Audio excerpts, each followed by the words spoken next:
जब आप किसी दूसरे के कंधे पर बंदूक रखकर गोली चलाएं तब आपके हाथ नहीं कांपने चाहिए, क्योंकि फिर जिसके कंधे पर आप बंदूक रखकर गोली चला रहे होते उसको शक हो जाता है, अरे ये तो कमजोर आदमी है, गोली चलाने के बाद मुझे फंसा देगा।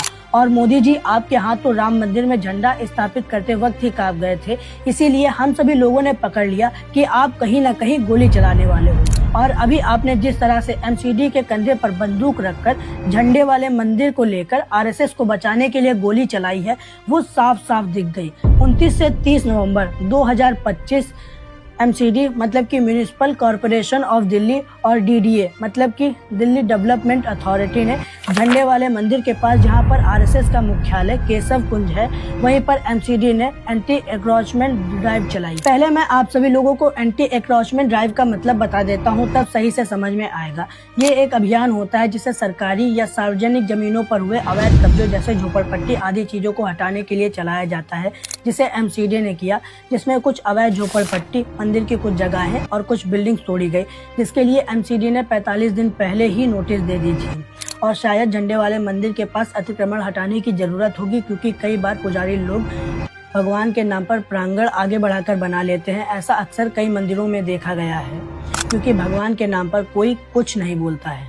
लेकिन अभी जिस तरह से एमसीडी और डीडीए का कहना है कि इसमें आरएसएस का डायरेक्ट कनेक्शन नहीं है, ये केवल एक जनरल ड्राइव थी, तो ये साफ साफ गलत है। आप ऐसे आंखों में मिर्ची नहीं डाल सकते, क्योंकि अभी सबको साफ साफ दिख रहा है कि वहां पर आरएसएस द्वारा बनाया हुआ मुख्यालय केशव कुंज भी खड़ा हुआ है, और पार्किंग के परेशानी से लगता ट्रैफिक भी सभी को दिख ही रहा होगा।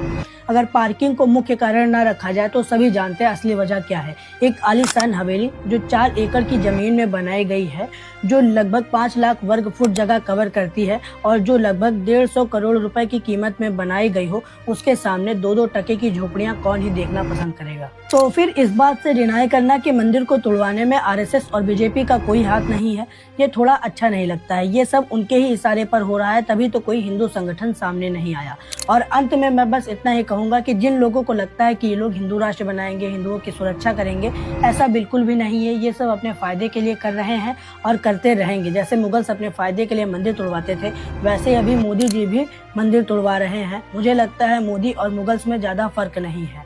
कम से कम मुगल्स अपना नाम बोलकर मंदिर तोड़ा करते थे, और ये लोग तो जय श्री राम बोलकर मंदिर तोड़ रहे हैं। अब आप सभी लोग कमेंट बॉक्स में बताइए कि मोदी और मुगल्स में क्या फर्क रहेगा।